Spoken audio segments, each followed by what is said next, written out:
ঢাকায় একটি বেসরকারি কোম্পানিতে চাকরি করতেন ফেনীর সদর উপজেলার ছুনুয়া ইউনিয়নের মফিজুল হকের ছেলে নুরুল হুদা। বন্যার খবর শুনে পরিবারকে দেখতে ছুটে যান বাড়িতে, কিন্তু ভাগ্যের নির্মম পরিহাস, সেই পানিতেই ডুবে মৃত্যু হলো তার। ছেলের মৃত্যুতে পুরোপুরি ভেঙে পড়েছেন বাবা মফিজুল হক। জানান, অনেক খোঁজাখুঁজির পর ছেলের লাশ পেলেও মাটির অভাবে কবর দিতে পারেননি।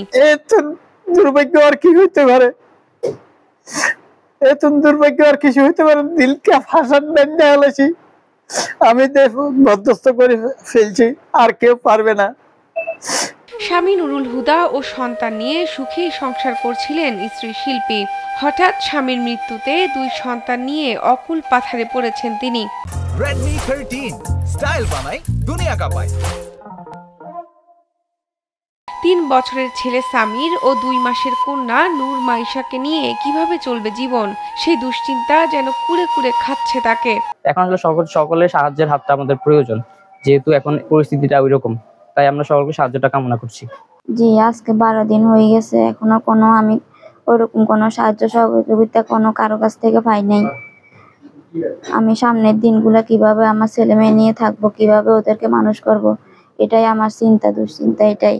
মৃত্যুর 12 দিন পার হলেও প্রশাসন থেকে কোনো খোঁজ না নেওয়ার অভিযোগ নিহতের স্বজনদের। তবে বন্যায় নিহতদের পরিবারকে জেলা প্রশাসনের পক্ষ থেকে আর্থিক সহায়তা ও ত্রাণ দেওয়ার জন্য উপজেলা নির্বাহী অফিসারদের নির্দেশ দেওয়া হয়েছে বলে জানান জেলা প্রশাসক মোসাম্মদ শাহিনা আক্তার। আমরা আসলে তাদের জন্য ব্যথিত যে তাদের এই পরিবারগুলোর প্রতি আমি সমবেদনাও জানাচ্ছি। তাদের পাশে আমরা আছি। আমাদের ইউনোরা অলরেডি ফুলকাজিতে 2 জনকে, পরশুরামে 2 জনকে, এরকম করে কিন্তু তাদেরকে আর্থিক সহায়তা সহ ত্রাণ দেওয়া হচ্ছে। তাদের পাশে উপজেলা প্রশাসন তাদের খোঁজখবর রাখছে। বন্যায় এ পর্যন্ত 28 জন নিহত হওয়ার কথা জানা গেছে। এদের মধ্যে পরশুরামের 2 জন, ফুলগাজীতে 7 জন, সোনাগাজীতে 6 জন, ছাগলনাইয়াতে 3 জন, দাগনভূঞাতে 3 জন ও ফেনী সদর উপজেলায় 7 জনের মরদেহ উদ্ধার করে স্বজনের জিম্মায় দেয়া হয়েছে।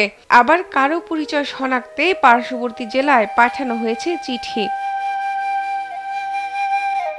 স্থানীয়রা জানান, পরিবারের উপার্জনক্ষম ব্যক্তিদের মৃত্যুতে অসহায় নুরুল হুদার পরিবার। তাই পরিবারটিকে সহায়তার জন্য সরকারের কাছে সাহায্যের দাবি তোলেন স্থানীয়রা। শাহনাজ পারভীন, কালবেলা।